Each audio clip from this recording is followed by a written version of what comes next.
నమస్తే. Welcome to icon politics. నేను మీ సురేంద్ర. నిన్న ఏపీ కేబినెట్ సమావేశం జరగడం అయితే జరిగింది. అయితే కేబినెట్ లో భాగంగా కేబినెట్ మంత్రి మధ్యలో ఒక మాట వచ్చింది. అది, చంద్రబాబు గారు ఈ మాట అర్థం జరిగిందనే మాట ఒక బాగా వినబడుతుంది. జగన్మోహన్ రెడ్డి నన్ను జైల్లో పెట్టించాడు కాబట్టి నేను కూడా ఆయన జైల్లో పెట్టించాలా అనే మాట మాట్లాడినట్టు తెలుస్తుంది. అసలు ఆ మాట ఎందుకన్నారు? అసలు ఆ మాట మాట్లాడారా లేదు? ఇందులో వాస్తవాలు ఉన్నాయా లేదా అనేది ఆ, మనతో పాటు డాక్టర్ ఎన్వి సుధాకర్ రెడ్డి గారు. నమస్తే సార్. నమస్తే సురేందర్ గారు. సార్, క్యాబినెట్ లో చంద్రబాబు గారి మాట ఈ మాట మాట్లాడారు. జగన్ నన్ను జైల్లో పెట్టించాడు కాబట్టి నేను ఆయన జైల్లో పెట్టించాలా అనే మాట మాట్లాడినట్టు వినపడుతుంది. ఇందులో ఎంతవరకు నిజం ఉంది సార్? కేబినెట్ సమావేశంలో ఏం మాట్లాడారు నాకైతే తెలీదు. అయితే ఏం జరిగిన పత్రికల్లోనూ వేరే వేరే ఛానల్స్ వచ్చే దాని మీద మనం మాట్లాడుతున్నాం అంతే. చంద్రబాబు నాయుడు గారు ఏం మాట్లాడారు, మంత్రి గారు ఏం అడిగారు మనకు తెలియదు, కానీ పత్రికలలో వచ్చిన విషయాన్ని విశ్లేషించడం కోసం మనం ప్రయత్నం చేద్దాం. జగన్మోహన్ రెడ్డి గారు నన్ను అరెస్టు చేయించారు కాబట్టి నేను ఆయన అరెస్టు చేయించాలని పట్టుదల అవసరం లేదు. కరెక్ట్ గా ఆయన చేసిన నేరాలకు ఆధారాలుంటే చర్యలు తప్పవు అనేది ఆయన మాట. చంద్రబాబు నాయుడు గారు చాలా గర్భంగా అంతర్లీనమైన అర్థాలు స్ఫురించేలాగా మాట్లాడతారు. అది ఆయన నైజం. అంటే ఇక్కడ చాలా మంది అనుకునేదంటే నన్ను ఆయన అరెస్ట్ చేశారు కాబట్టి నేను ఆయన అరెస్ట్ చేయాలా, ఏం చేయలేను, ఇది ఇట్లా అనడం కాదు. నేను అరెస్ట్ చేయాలంటే ఆధారాలు ఉండాలి. నేను చట్టబద్ధంగా చట్టాన్ని అనుసరించి చట్టాన్ని గౌరవిస్తూ చర్యలు తీసుకుంటాను అని చెప్పకనే చెప్పారు ఆయన. ఇప్పుడు ఆయన మీద చాలా కేసులు ఉన్నాయి, జగన్మోహన్ రెడ్డి గారి మీద. ఈ చాలా కేసులు ఉన్నప్పుడు అవి ఆధారాలు విచారణలు అన్నీ వచ్చినప్పుడు ఆయనకి తప్పదండి. ఇప్పుడు గాలి జనార్దన్ రెడ్డి గారు ఇన్నాళ్ళు దీన్ని తప్పించుకొని తిరుగుతున్నారు, ఏమీ కాదనుకుంటే 7 ఏళ్ళు జైలు శిక్ష పడింది, వెళ్ళి ఉన్నారు. అర్థమైంది. ఆయన చేసిన దానికంటే కొన్ని వందల రెట్లు ఎక్కువ దోపిడీ చేశారు జగన్మోహన్ రెడ్డి గారు, అది అందరికీ తెలుసు. ఆ విచారణకి ఈయన పాల్గొనకుండా ఏదో సాకులు చెప్పి కోర్టులో ఉన్న లొసుగుల ఆధారంగా చాలా ఏదో కేసులు వేసి దాన్ని చేసి వాయిదాలు వేసుకుంటూ ఈయన బెయిల్ మీద తిరుగుకుంటూ ఉన్నారు. అది వేరు. ఎప్పటికో ఈ రోజు కాదు, రేపు రేపు కాదు, ఎల్లుండి సంవత్సరము 2 ఏళ్ళు 3 ఏళ్ళు లేకపోతే మళ్ళీ 2029 ఎన్నికల ముందు లోపలైనా అవన్నీ విచారణ జరుగుతాయి. ఆయనకి ఖచ్చితంగా 10 ఏళ్ళు 15 ఏళ్ళు 20 ఏళ్ళు శిక్ష పడినా ఆశ్చర్యపోవాల్సిన పని లేదు. ఎందుకంటే గాలి జనార్దన్ రెడ్డి గారి కేసుని పరిశీలిస్తే ఆయనకి 7 ఏళ్ళు వేస్తే ఈయనకి ఎన్ని వేస్తారో ఆలోచించండి. 10 ఏళ్ళు 15 ఏళ్ళు అంటే లేదా యావజ్జీవ కారాగార శిక్ష అంటే ఏది వేస్తారో మనకు తెలియదు. అందుకని ఇవన్నీ స్పష్టంగా తెలుసండి చంద్రబాబు గారికి. అంటే ఆయన దానికి లా చదవలసిన పని లేదు. ముఖ్యమంత్రి గారుగా ఆయనకు అన్ని అవగాహన ఉంది. ఎటు జైలుకు వెళ్తాడు, శిక్ష పడుతుంది. మనం ఎందుకు చెప్పండి? పల్లెల్లో ఒక సామెత ఉంది, ఈత రానమ్మను గంగ ఎత్తుకుపోతుంది అని. అంటే ఈత రాకుండా నీటిలో దూకిన వాళ్ళు చనిపోతారు, ఆ గంగకి అంకితం అయిపోతారని ఒక సామెత.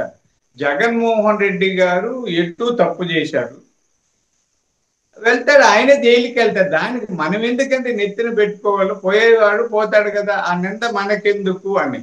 అర్థమైందా అండి? అందుకని చంద్రబాబు నాయుడు గారు చాలా స్పష్టంగా నిర్మాణాత్మకంగా చట్టబద్ధంగా వ్యవహరిస్తారనే దానికి ఇది సాక్ష్యం అండి. ఆయన ఎప్పుడూ రాజ్యాంగాన్ని చట్టాన్ని అనుసరించి పనులు చేస్తారు. మీరు చూడండి, అందుకే చాలా మంది చంద్రబాబు నాయుడు గారిని పార్టీ వ్యక్తులు కూడా అంటుంటారు, జగన్మోహన్ రెడ్డి అందరిని బాగు చేసేసాడు, దోపిడీకి వదిలేడు, చంద్రబాబు మమ్మల్ని ఎవరిని వదిలేదని. చంద్రబాబు నాయుడు గారు ఎంత సన్నిహితులు, ఆయన వెంటపడి తిరిగినా అక్రమాలు చేస్తానంటే ఒప్పుకోరండి. ఇప్పుడు నేను ఇంత మాట్లాడుతున్నానన్నా నాకు ఒక అక్రమంగా ఒక డీకేటీ పట్ట ఎకరం కావాలి ఎంఆర్ఓ ఒక చెప్పండి అంటే రేపటి నుంచి నన్ను అక్కడికి రానివ్వరండి చంద్రబాబు గారు. ఒక ఎకరమే, అదంతా ఒక 3 లక్షలు 5 లక్షలు 10 లక్షల కంటే ఉండదు. అర్థమైందా? 10 లక్షలు కాదు, 10 పైసలు నేను తప్పు చేస్తానన్నా కూడా నా పట్ల ఆయన కొంత వ్యతిరేకంగా ఉంటారు, చెప్పేస్తారు "ఈ సుధాకర్ రెడ్డి మంచివాడు కాదు" అని. అంటే అర్థమైంది కదండి మీకు. అందుకని చిన్న చిన్న నేరాలు తప్పుల్ని సహించలేని చంద్రబాబు నాయుడు గారు దేన్ని కూడా చట్ట వ్యతిరేకంగా చేయరు. జగన్మోహన్ రెడ్డి గారు జైలుకి వెళ్తారన్న విషయం ఆయనకి తెలుసు కాబట్టి చాలా నర్మగర్భంగా లోతుగా మాట్లాడారనేది నా భావన అండి. సార్ అయితే గతంలో ఇంకొక మాట కూడా వినబడింది. లిక్కర్ స్కామ్ సంబంధించి జగన్మోహన్ రెడ్డిని అరెస్ట్ చేయడానికి పైనుంచి పర్మిషన్ రావట్లేదు, లేదు భయపడుతున్నారు. ఈ రెండు మాటలు వినబడి, పైనుంచి పర్మిషన్ అంటే బీజేపీ సపోర్ట్ ఉందని ఒక మాట వినపడింది. రెండోదేమో ఒకవేళ జగన్మోహన్ రెడ్డిని అరెస్ట్ చేస్తే జగన్మోహన్ రెడ్డికి ఎక్కడ సానుభూతి వస్తుందో అనే ఒక భయపడుతున్నాడు మాట కూడా వినబడింది. అంటే దీనిలో భాగంగానే ఈ మాట మాట్లాడారని అనుకోవచ్చా మనం? పైనుంచి ఏమి పర్మిషన్లు ఎక్కడ ఎవరికి అవసరం లేదండి. అంటే బీజేపీ ప్రభుత్వం ఉంది ఇక్కడ నేరాలు కి శిక్షలకి లేదా అరెస్టులకి కేసులకి ఎవరు పైనుంచి అనుమతి తీసుకోరు, వాళ్ళకి ఆ అవకాశం కూడా ఉండదండి. అంటే ప్రధానమంత్రి గారికి ఇదే పని, లేకపోతే అక్కడ ఉన్న కేంద్ర హోంమంత్రికి జగన్మోహన్ రెడ్డి సారా ఇవి కాదండి. ఎక్కడికక్కడ ప్రభుత్వం ఉంది, ఆ ప్రభుత్వంతో పాటు ఎవరు ఆ చర్యలు తీసుకోవాలో విభాగాలు ఉన్నాయి. పోలీసులు చాలా రకాలు వాళ్ళు తీసుకుంటారు. అయితే ఇంకొకటి మీకు అడుగుతానండి, చిన్న కేసుల్లో అంటే తొందరపడి అరెస్ట్ చేస్తాము, అది నిలబడి పక్కన అనవసరం పబ్లిసిటీ ఎందుకంటే జగన్మోహన్ రెడ్డి గారికి ఎలాగో జైలుకి వెళ్తారు, మనకి కళ్ళకు కనిపిస్తుంటే చిన్న చిన్న పనులు ఎందుకు? అర్థమైందా అండి? అంటే మనిషి ఇంకా అంటే వడ్లుండి వేరే ఉపమానాలు చెప్తే బాధపడతారు. ఇప్పుడు ఆయన ఎలాగో జైలుకి వెళ్తారు, జైలుకి వెళ్ళేవాడిని మళ్ళీ మనం గిచ్చి కొరికి చేసే పని అవసరం లేదు అనే ఉద్దేశంతో ఉన్నారు. లిక్కర్ స్కాముల్లో కరెక్ట్ గా ఆధారాలు సేకరించే పనిలో ఉన్నారు, తీగలు ఆగుతున్నారు. డొంక కదిలి ఆయన దగ్గరికి వెళ్తే అప్పుడు అరెస్ట్ చేస్తే ప్రజలు యాక్సెప్ట్ చేయాలి కదా. మీకు అర్థమైందండి?